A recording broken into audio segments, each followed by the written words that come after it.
आसन्तु जानिबा आजिर 15टी महत्वपूर्ण अनुचिंता। नंबर 1, प्रति सोमवार दिन धला मंदार भगवान शिवं को अर्पण कले घर को अशुभ शक्ति प्रवेश करिपारे नाही। नंबर 2, घर सामनारे पत्थर जमा करी रखंतु नाही, कंटा गछ रखंतु नाही एवं क्षीर बाहारुथिबा गछ रखंतु नाही। नंबर 3,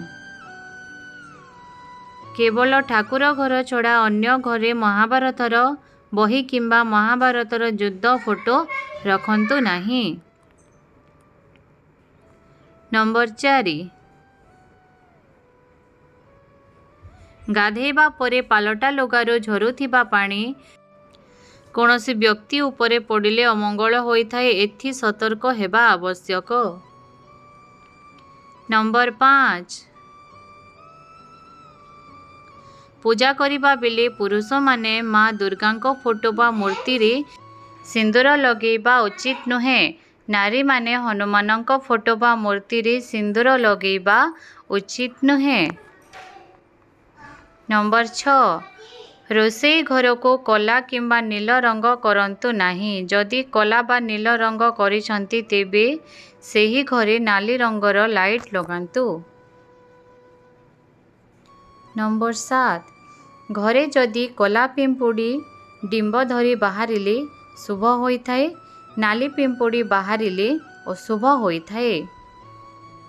नंबर 8, घरे अशुभ फल घटुथिले बुधवार दिन गणेशंक दुब चढ़ांतु और मुगरे तियारी लड्डू अर्पण करंतु एवं गाई को दुब खाइबा को दियंतु।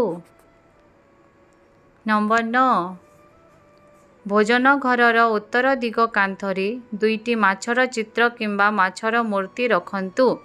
शरीर सुस्थ रहिबा सहित अशांति दूर होइथाए।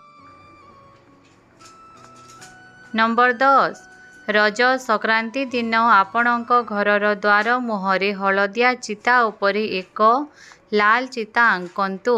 यह 1 वर्ष पर्यंत शुभफल प्रदान करिथाए। नंबर 11, जदि मानसिक अशांति भोग करुछंती तेबे 2टी बाउंस तियारी बंसी को ड्राइंग रूम रे सजाई रखंतु। नंबर 12,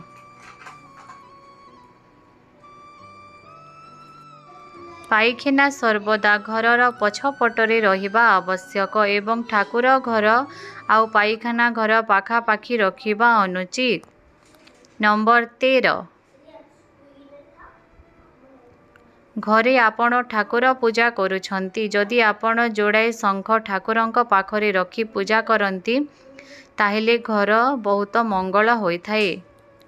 नंबर 14, बसिला बेले किंबा सोइला बेले केबे भी गोड़ उपरे गोड़ रखिबा उचित नुहे।